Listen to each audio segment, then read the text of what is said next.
Last time on Corpse Party, Book of Shadows. There's no reason to assume this is one of your friends, even though it, quite possibly could be because you're wearing the same uniform. Don't you dare try to take it from us. You all still have your own bodies. What are they talking about? Okay, Are these fingers? As in human fingers? Student name tag is clearly displayed on her jacket. Hikari Kirigami. I don't think I can bring myself to tell Nana about this. The power of Christ compels you! The power of Christ compels you! Shinozaki, come back to me, please! Kishi Numa? In an instant of realization, her face turned beet red. What the hell are you doing? Ow! Oh my god! God, she looks so adorable.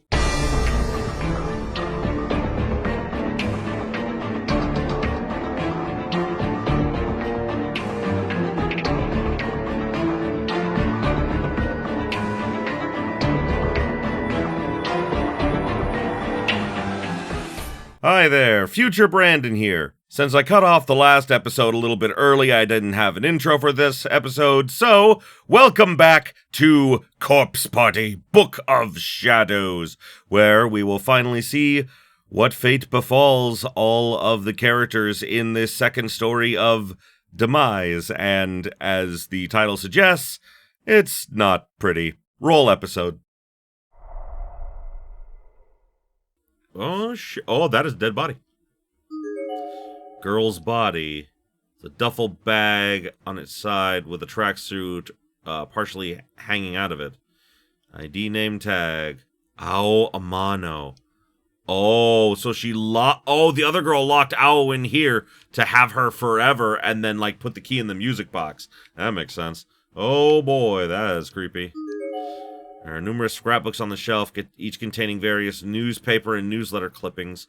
One in particular stands out. It's an old-school 3-ring binder filled with articles that are over 30 years old.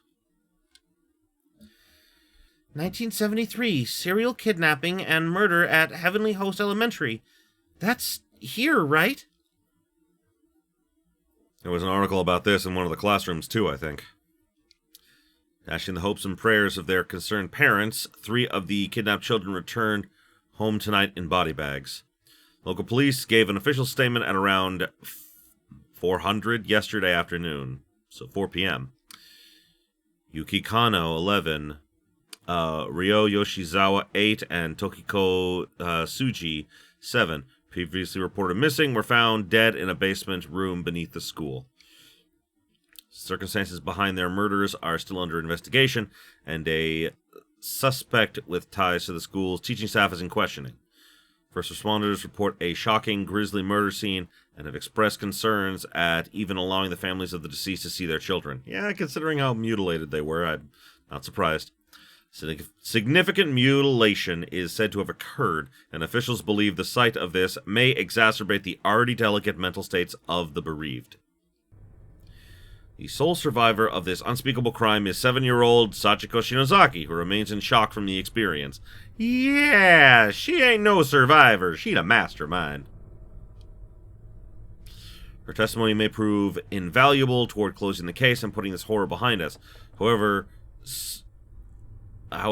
so police are anxious...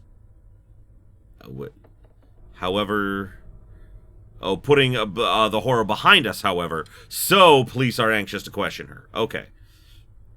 Some of these phrasing is really weird. There should have been a period after however, and that should have been the start of a new sentence. I'm sorry, that just really bothered me. Meanwhile, other parents have already begun calling Heavenly Host safety procedures into question in the wake of the tragedy. Members of the PTA have... there's a snippet of another page as well, which includes photographs of the 3 victims, as well as the lone survivor. Oh, these are the children I saw! I've seen them too. I guess they were killed here, so they've cursed the place or something. It's so horrible to hear what happened to them. I've been looking at them as scary, evil spirits all this time, but really? They're just victims themselves. They are, yes, but that doesn't stop the fact that they did some bad things.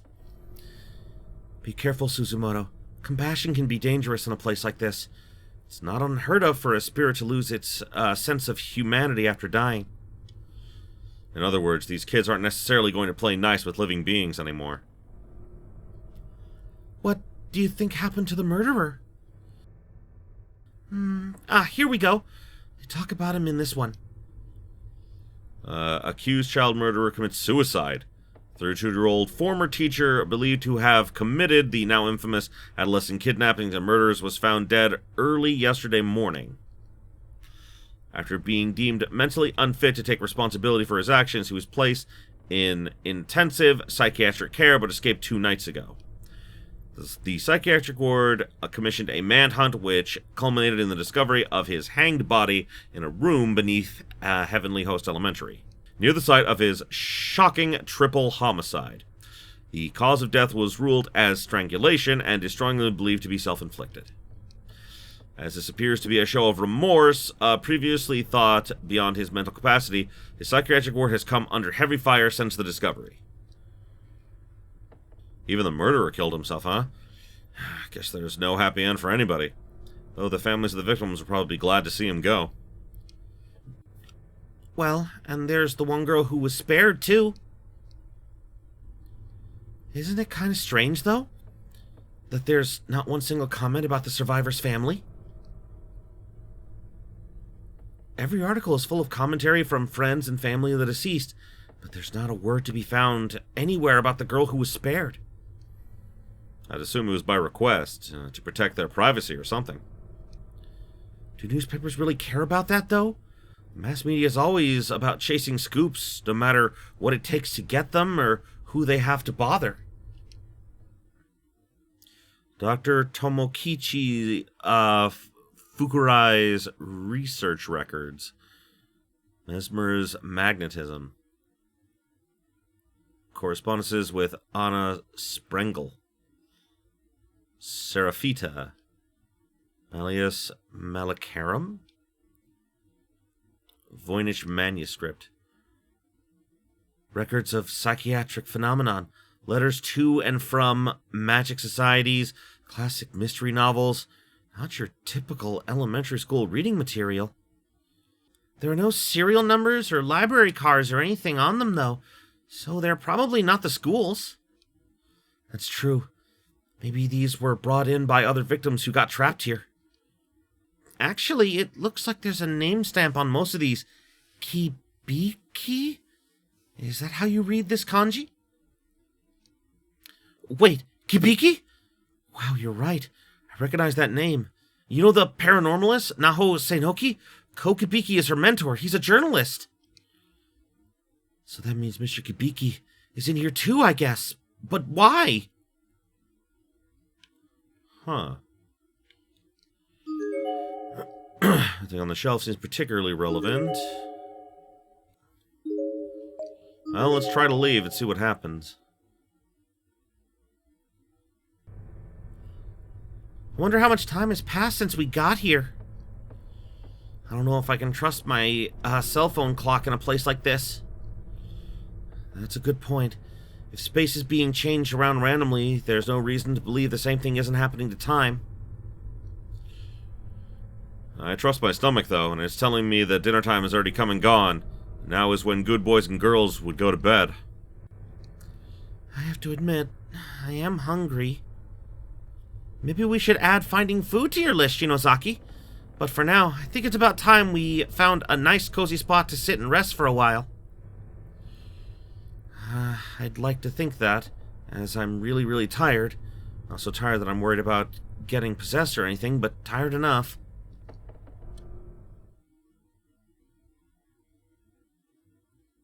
So we went back downstairs. And so the 4 of us headed to the safest spot we could think of, settling in for a bit to help calm our spirits and refresh our bodies. Almost immediately, both Kishinuma and Shinozaki sat down, closed their eyes, and fell fast asleep. Understandable, considering what they just experienced. Oh my god! Oh my god, yes! Oh, that's so adorable, and I love it! Oh, I need more of this in my life! Out like a light, both of them. They must be exhausted.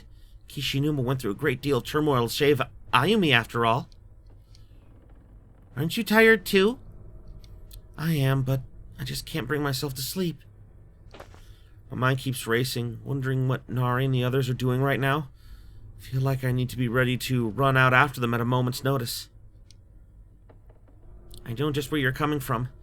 I get the same way when I think about Shig.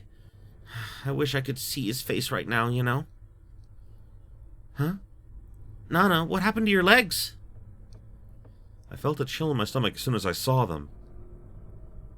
They were the same bruise-like markings around Nana's slender thighs that I'd seen before, but they become even darker in color. They looked pink originally, as if she just rubbed her skin against something, but now they were deep dark purple, the color of grapes. Are you alright? Does it hurt? You mean the bruises? They've been there since before.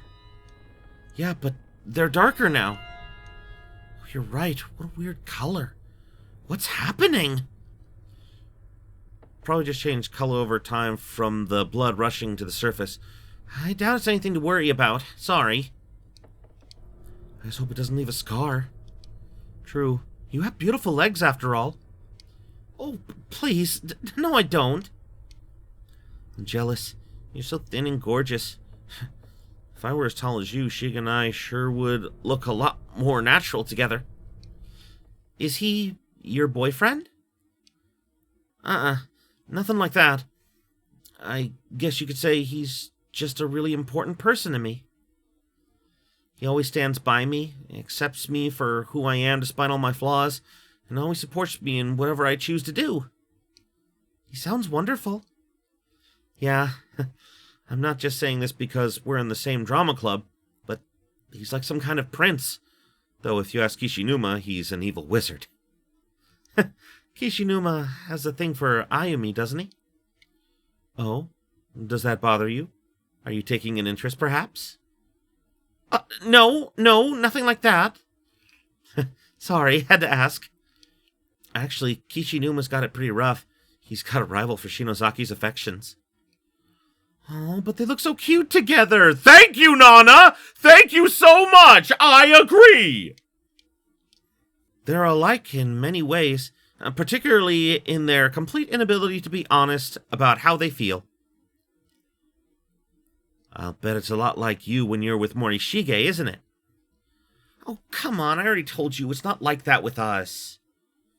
Though, I guess I really don't know how to classify the way I feel. I mean, when I do finally see Shig, how should I react? What do I want him to do? Do I want him to pull me into his arms like Kishinuma did Shinozaki? Or do I just want him to pat me on the head and tell me I did good? Guess I won't really know until the time comes. If it comes. It'll come, just like it did for Kishinuma and Ayumi. Thanks. I hope Mochida is able to reunite with Yuka and Nakashima too. And Miss Yui and Shinohara. Yeah. Well, I'll meet up and go back home, and probably exchange that photo we took together after the cultural festival. I really want to see my friends, too. Oh, I'm sorry. I've just been talking about myself all this time. I think I want to go scout around for them real quick. I have to go to the bathroom anyway. By yourself? Isn't that dangerous? Yes, it's very dangerous. Not a thing you should do. I'll only be gone for a moment. No, bad! Oh, this is where the bad stuff happens. I guess thinking about her friends got her all worked up. She probably just couldn't sit still any longer. Suzumoto? Kishinuma, you're awake? Shouldn't you go with her just to be safe? I probably should. You stay here and keep an eye on Shinozaki. Thanks. I will. If anything happens, just yell real loud, okay? I'll smack Shinozaki till she's awake, and the two of us will come running. Okay. Always are pretty dark, so I think I'm gonna borrow one of her candles. Just be careful. Once you find Ogasawara, you two come right back. You got it? I have the worst feeling. Oh no. Bathroom feels empty. There's no indication of Nana's presence whatsoever. Maybe we passed one another without realizing it? No! No! Nana? What's wrong, Nana?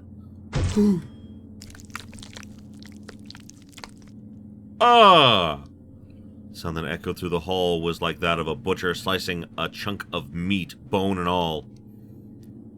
The sound was accompanied by a dimly lit figure of Nana sprawled out on the ground in front of me. Or rather, part of Nana.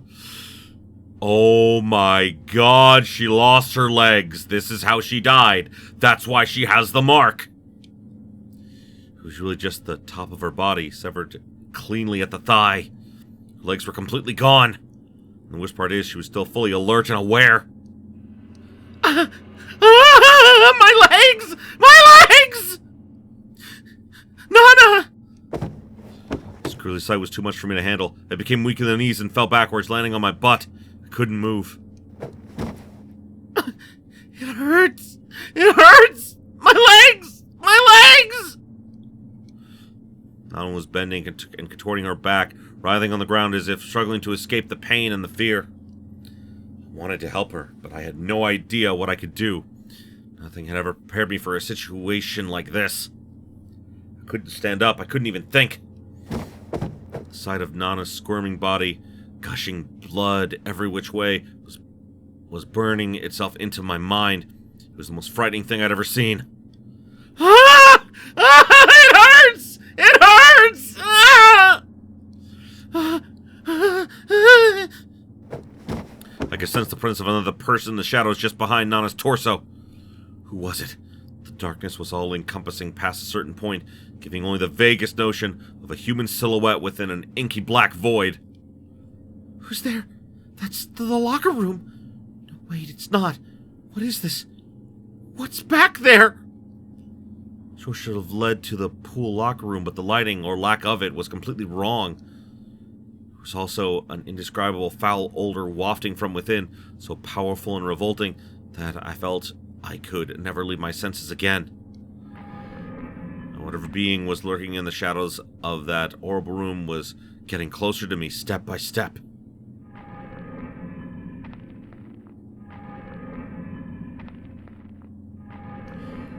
I still couldn't make out a single feature, but frankly, I didn't want to. Its existence alone was threatening enough. Whoever it was, I could sense the shadow posturing itself over Nana's head as if preparing to swallow it whole. Like a crocodile. In fact, the shadow was beginning to resemble a crocodile more and more. Was this even a person?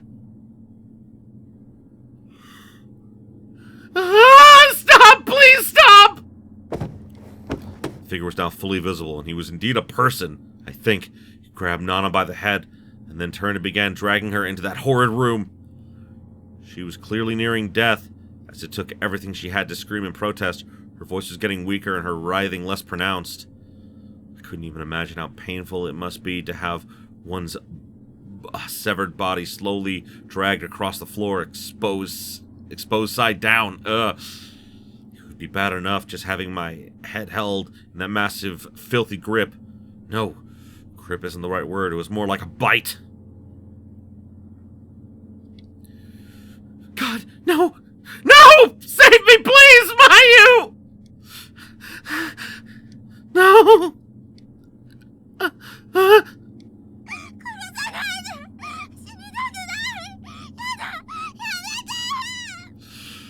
Oh, those were the panicked, primal screams of one person's last moments on Earth. It's a sound no one ever should ever have to hear, much less produce. And once you hear it, it's the kind of thing you'll be hearing again for the rest of your life. Nothing can ever wipe it from your memory. It stays with you. I sat there dumbfounded, so disturbed that I could barely breathe. I watched the slow slither of Nana's body as she disappeared into the unknown. Into the unknown! No, now is not the time for that! It only took a few seconds for her to vanish into the blackness, but those were the longest few seconds of my life. And once she was gone, only a wide swath of blood remained, tracing her path down the hall and across the hellish threshold. Nana, I have to save her! You can't! Run! Running is the best thing to do right now! Oh no. Help! Help! Mayu! Nana! Gathering all my courage, I ran at full speed toward the black void, but found no room to enter. Beyond the door was nothing more than a solid wall. What? No! Where is she? Where was she taken? Mayu! It was just as Shinozaki said. Right before my eyes, a human being was pulled into a space that simply no longer existed, pulled out of reality. And yet, I could still hear her. No! I couldn't even describe how frightening it was. All I could do was scream and take off running away from there. Anywhere else was preferable.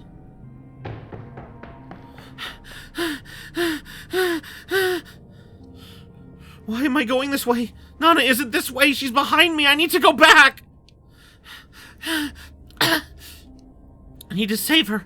I need to save Nana. But I'm getting further and further away from her. No, I can't. I just can't. It's just not possible.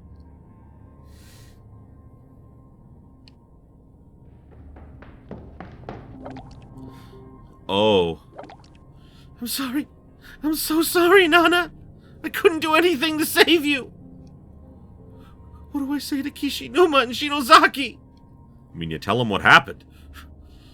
You were just talking with her, and now look what's happened. Her legs were torn off right along the lines of those bruises. Wait, the bruises. Nana was sliced in the exact spots where she had those markings. And I had markings just like them on my stomach. But that doesn't mean anything, right? It's just a coincidence, right? What the hell's wrong with me? Worrying about myself at a time like this? I mean, it's the logical conclusion to have happen. But I can't help it!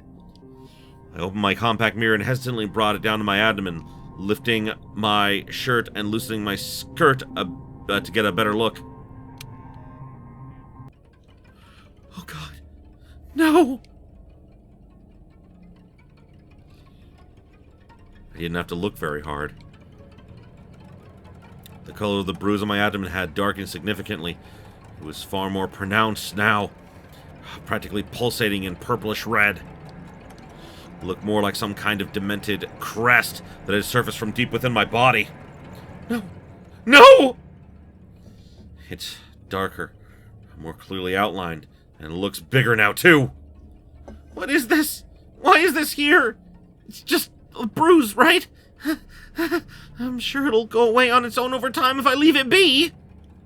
I just kept telling myself that. It would go away on its own. It was nothing. I was starting to believe it. Feeling somewhat placated, I lifted the mirror and prepared to shut it and put it away when I caught a glimpse of my face. I saw fear. I saw sadness. I saw defeat. But I also saw something else. Oh no, no. At first I doubted my eyes, but I wasn't seeing things, nor was it a smudge on the mirror. It was another discolored bruise, just at the one on my abdomen. It was nowhere near as dark, but it was definitely there. Given enough time, it would probably get a lot darker. Why? Why? When did I get this? Maybe it's just dirty. Maybe I'll just need to wipe it off. I tried spit shining it away with my finger, but all it did was make it wet. Each time I pressed down, the surrounding skin would turn white, creating a greater contrast, making it stand out more. It wasn't going away. It wasn't going away! And if it just kept darkening, I might wind up like Nana. No. Please. No. No. No! Torn apart at the seams. No! Suzumoto, what's wrong? Thought I heard you scream. No luck in finding Ogasawara? I don't like that at all. We'll help you search. Suzumoto? No! Stay back! I took a step away from them despite myself. What's going on? Please, just stay back! Nothing's going on, I swear! Did something happen? Did you see something in your compact? It's nothing! I didn't see anything! I'm fine! I'm fine! No, I couldn't let them see me like this. Didn't want them to see that hideous bruise. Wait, Suzumoto! Suzumoto!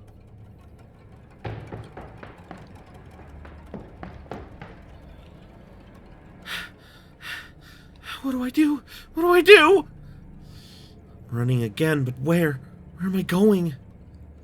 I have to get rid of this. If I can't, then I'll wind up like Nana. No, she went to the nurse's office! I have to hurry. I have to find some way of making this go away.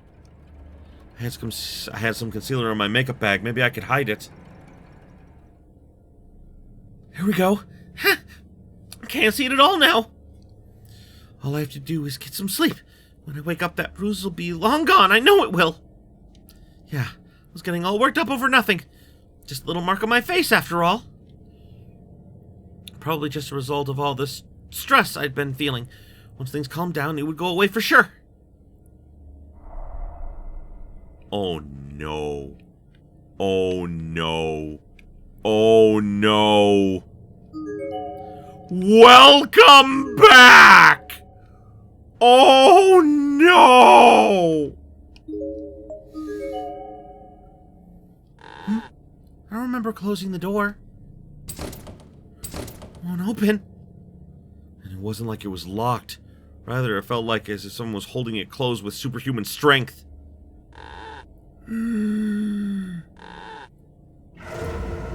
Suddenly I realized why. The door was wrapped multiple times over with thin black threads.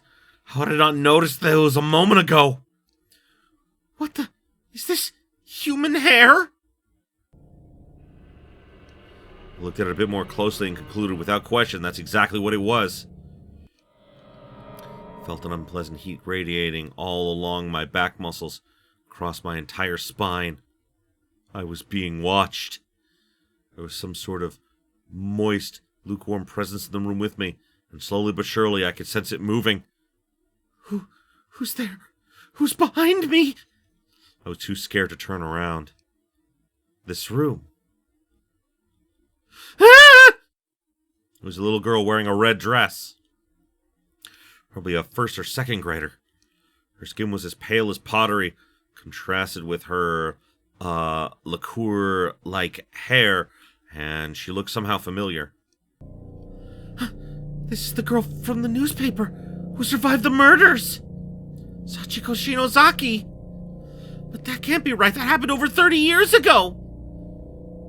This room is so lifeless. I know what it needs. A human autopsy model! I want to dissect a human! What? Oh no! Have you come to play with us again? No! Please, no!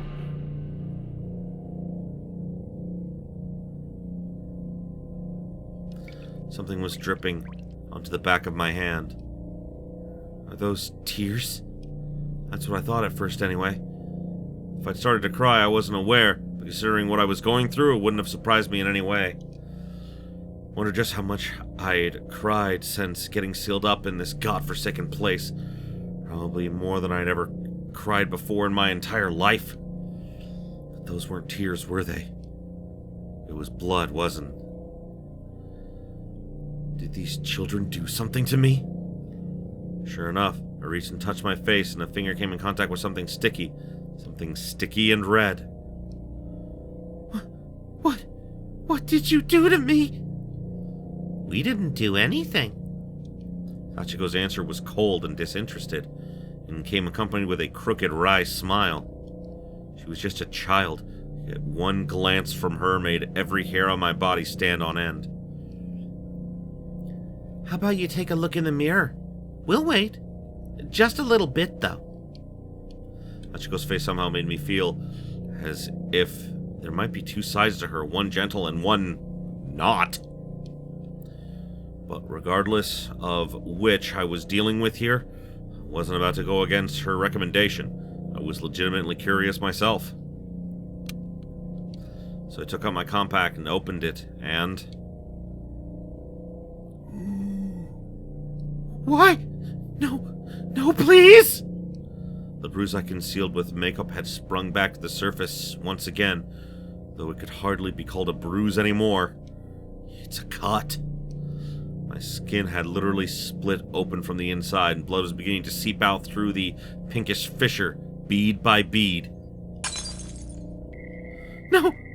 No, this can't be happening! It can't be, no! It's happening. That's all you. If you hadn't fought it, you might have been able to die quickly. But you are going to die. You're going to be torn open through those cracks on your belly.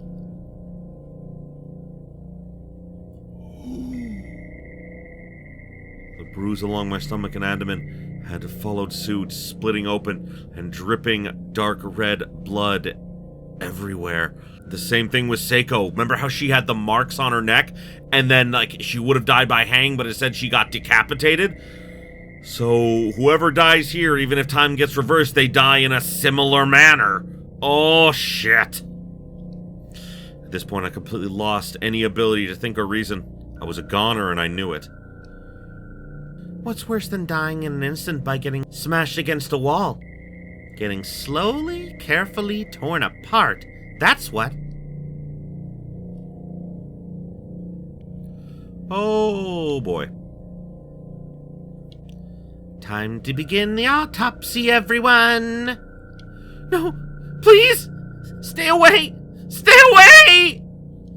Yeah, I was a goner. I couldn't fight it. Somewhere deep in the pit of my soul, I knew there was no way out. This unimaginably cruel fate was predestined. I couldn't escape. Oh, sure, I tried to run. I squirmed and resisted with every last bit of strength I had, but fate had me by the ankle, and it wasn't about to let go. If only I could force myself to lose consciousness, maybe I could avoid the unbearable agony that I knew was coming. But sadly, I wasn't that strong-willed. Oh, no! Oh, and they look so happy about it, too! I could feel the hands of children all over my body, coming from virtually every direction, and they were really digging. It hurts! It hurts! It hurts!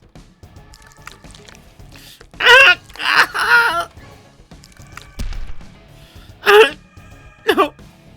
I'm dying! Save me! Sheik!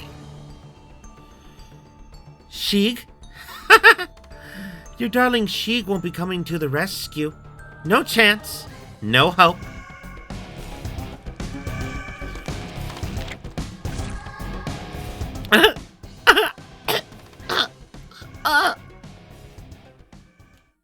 I was seized with a pain unlike anything I'd ever imagined possible before. I couldn't talk. I couldn't move. I couldn't even think. Felt like my head was going to explode under the pressure of the millions of nerves, all telling my brain just how much every part of my body hurt. And it didn't stop. Every moment, it grew worse and worse. Then, it began to drift away.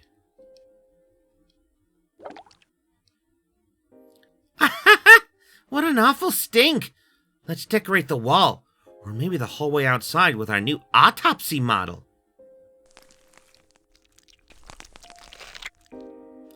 The school is getting livelier all the time. Sachiko's voice sounded like it was far in the distance. It was then I realized the agony I'd been feeling had changed. It was no longer pain, but chill. It didn't hurt anymore. I was just cold. So cold that I couldn't even feel my body. So cold. So very, very cold. Sheik, I can't even move a finger anymore. But even if I'm dead, even if my body is an unsightly mess, I hope you won't think poorly of me. Because, Sheik, I love... My final wish is that Sheik be the one to find my body. As long as it's not too revolting to look at, anyway. I want him to think I'm pretty. I miss him. Sheik, bro.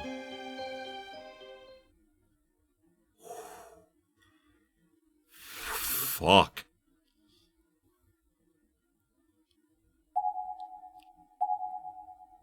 The price of nice. Oh my god.